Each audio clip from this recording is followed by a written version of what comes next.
Hello again, everybody. Welcome back to syracuse.com's SOS Spotlight Athlete of the Week. And today we're lucky to be joined by another champion. She's a state champion center with the Skaneateles girls hockey team, Scout Oudemool. Again, fresh off last weekend's state championship. 3 games they won to take the state title. She's very, very tired, but we appreciate her joining us today on a Tuesday. Scout, let's start there. How do you feel? 3 games in a row. How long did your body need to recover? I've been pretty exhausted, yesterday, but it's kind of like it's a good tired. All the work's paid off that we've put through these last months of training, and it feels great. Well, it's probably an adrenaline high over the weekend. You win 1 game, 2 game, 3 games. Take us through what that was like and how you finally celebrated when you got the state title. Yeah, definitely. The first game Friday, we won it, kept us rolling, and Saturday and Sunday we were able to pull through and finish with the state championship, which was great. And when we finally got back there, they had a nice little parade for us in Skaneateles. The fire trucks followed around our bus. We went through town. It was a great feeling, to be surrounded by family and friends. Well, there's a lot of reasons for the Lakers' success this year, and a lot of good players. But Scout is the leading scorer in Section 3 this season. Only as a sophomore too, so not only is she very young, she's very good. Some immediate success last year and this year. When you got to the varsity last year as a freshman, did you look ahead and say, "Okay, I'm going to make an instant impact with this team," or what were your realistic expectations last year joining the team?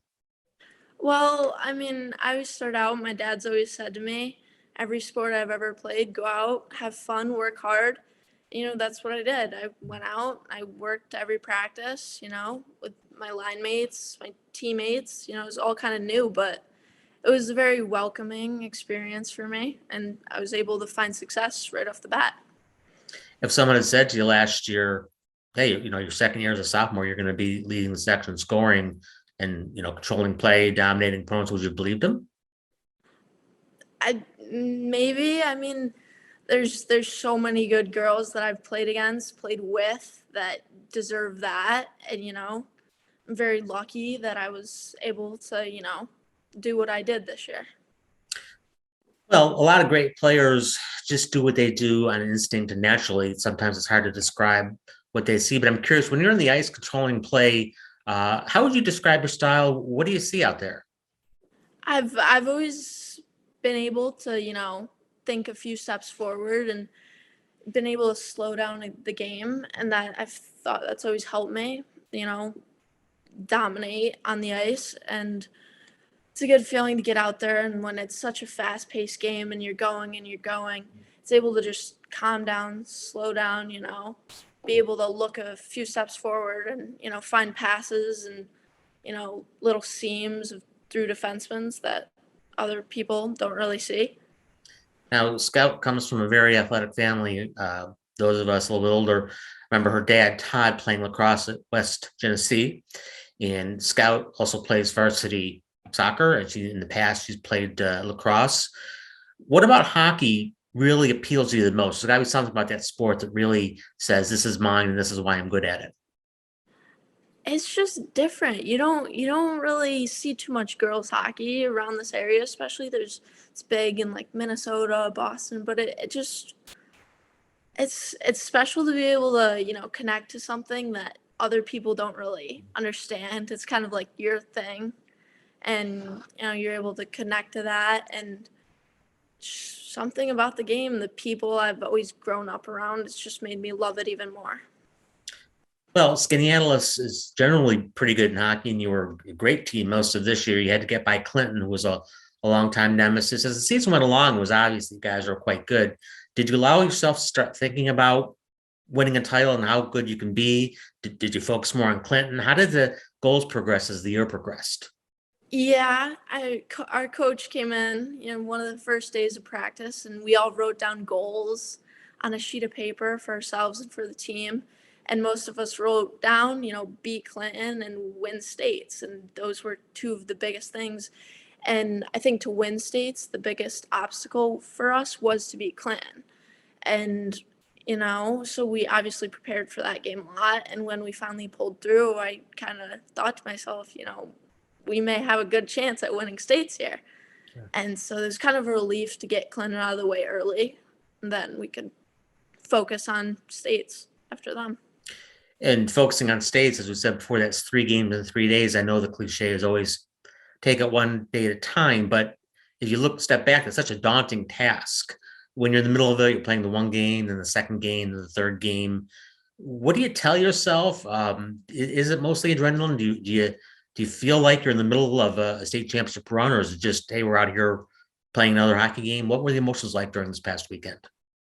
They were definitely on a high, but once you go play that first game, that Friday game, we won it. And, you're just like, oh my goodness, like this is happening. And that adrenaline gets going and you're there for Saturday and Sunday. And we were just able to pull it through.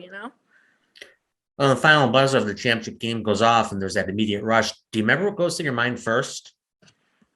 I was kind of shocked in the moment. I was like, we just did this. And, it's not like a lot of the girls being older on this team have like been to states and won sectionals before. And, it's something I've never really experienced, especially at the high school level. So I was kind of just shocked in that moment and just like the emotions were running through my head. And I was just like, oh my goodness. Well, you mentioned the veterans on the team, and although you're only a sophomore, next year you're going to be one of the older players on the team. I know about half the lineup is gone, maybe half returned. So not only will you need to be another great player again next year, but more of a leadership role as well. Looking ahead, how do you feel about that? How do you think your role will evolve during your junior and possibly senior season at Skaneateles?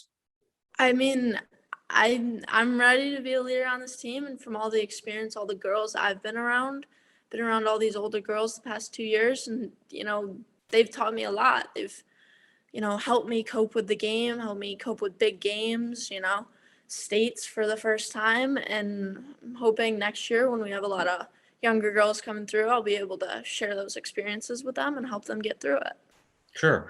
Well, players of your talent level in Central New York oftentimes have avenues such as, prep school or, youth hockey elsewhere. I know you're going to only be a junior next season. You're only a sophomore now. Have you given much thought to, your last 2 seasons of hockey and how you want to spend them? Yeah, it's been a thought.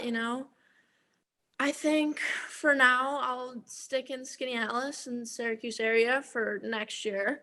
But senior year, it's definitely a possibility for me to go look elsewhere, go see how I could further my hockey career. And when we say last 2 seasons of hockey, of course, we're referring to high school hockey. Is hockey perhaps your college sport? Is it too early to talk about how far you might go in the sport? I mean, hopefully, if I can do it, I want to do it. I love this sport, and college hockey would be a dream. Yeah. Okay. Well, we appreciate you joining us today. Like I said, just a few hours, 48 hours after winning a state title and getting ready for the off season. So thank you for joining us. This is Lindsay Yeah, of Kramer from course. syracuse.com. Join us next week. We'll have another SOS Spotlight Athlete of the Week. Have a good week, everybody. Bye.